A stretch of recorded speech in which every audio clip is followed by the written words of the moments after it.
and promote people that are working in their communities, that know the communities. You know, people get promoted right now because of who they know. They get promoted based on how many tickets they've issued and things like that. We need to create a culture where people want to work there because it's the right thing to do, where they enjoy it. Most police want to do the right thing. There's a few bad apples, let's fire them. I'm a national union representative for my agency. I know what it takes to work with unions. I know what it takes to make sure that unions act correctly. But you're absolutely right. We do not have enough police here in Portland. We have 50% less per capita than the national average, 30% less per capita than Seattle, 70% less per capita than Denver. And we see that right now. There was an individual who was assaulted recently, a woman that was being assaulted. Someone saw that.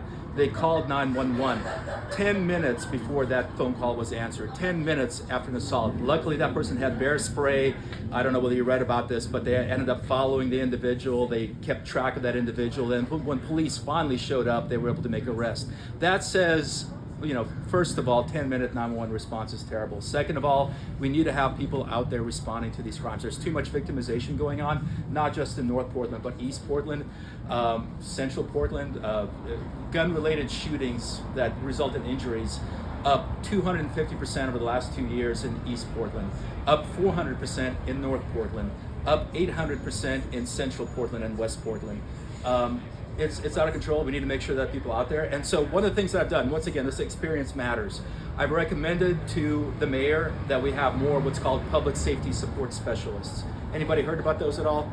They're much more exotic than Portland Street Response and things like that. But they're individuals that are employees of the police bureau, but they're not armed, they're not sworn officers. But the training only takes 3 months versus 18 months, and they can be out there walking the beat, looking around, making sure that crime is not happening, being those boots on the ground, taking reports. So if it's like a minor incident, a break-in, they can take that report. Police don't have to go there. Maybe some other things that they can explore.